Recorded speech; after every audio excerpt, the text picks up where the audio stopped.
Mr. President, Fiji's Office of the Director of Public Prosecutions is responsible for the conduct of criminal prosecutions in Fiji.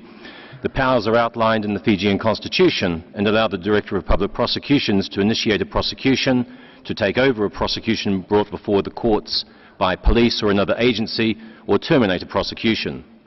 Decisions on prosecutions are made by the DPP independently of the government and according to a two-step process. Firstly, we ask whether there is sufficient evidence for a reasonable prospect of conviction, and secondly, we ask whether the prosecution is in the public interest. The police are responsible for the investigation of a criminal matter, but the prosecution of the matter resides with the DPP, who makes the final decision on whether to prosecute a matter or not. Often this may mean the wishes of the victim are overridden when it appears that traditional means of reconciliation and forgiveness are being used to justify a request to withdraw a charge and terminate the prosecution. Assault in a domestic context is not a reconcilable offence, so any forgiveness sought or traditional apology offered will not affect the charge and cannot be accepted by the court as a defence. In deciding whether a prosecution is in the public interest, the DPP is guided by its prosecution code. The code sets out factors in favour or against prosecution.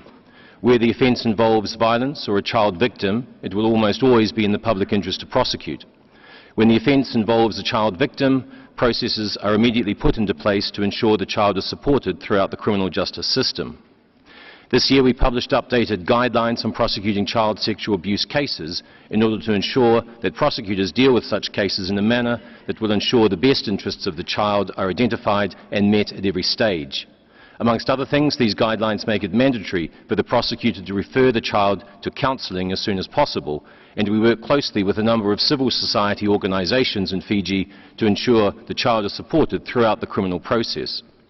These CSOs also assist in producing victim impact statements which focus on the effect the crime has had on the child in order to assist the judge in sentencing.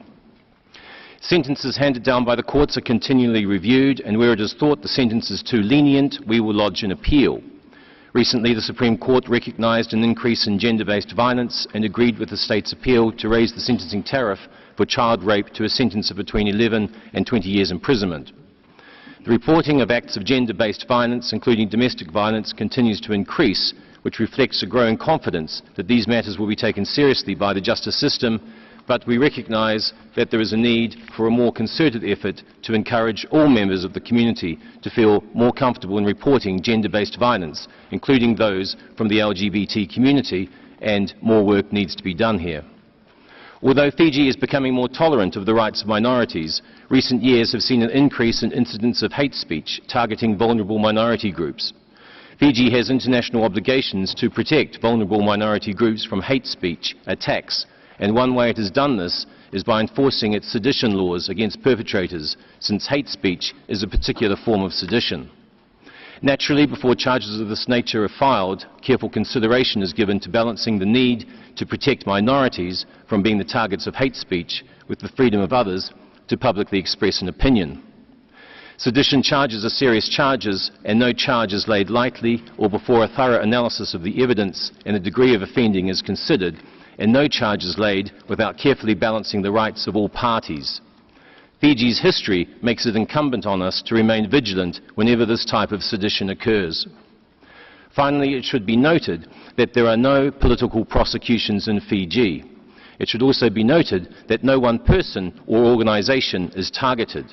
It is the crime that is targeted, not the individual or organisation. Whilst politicians or political leaders or trade unionists may find themselves investigated or charged with a criminal offence from time to time, they can be assured they are charged on the evidence objectively applied to the law and not due to their status or position in society. As an independent constitutional office holder, the DPP remains an important safeguard in the criminal justice system against arbitrariness and the potential targeting of people based solely on their occupation or their membership of a particular organisation, and all criminal prosecution cases are reviewed on a regular basis to ensure the charges match the evidence and are in the public interest. Thank you, Mr. President.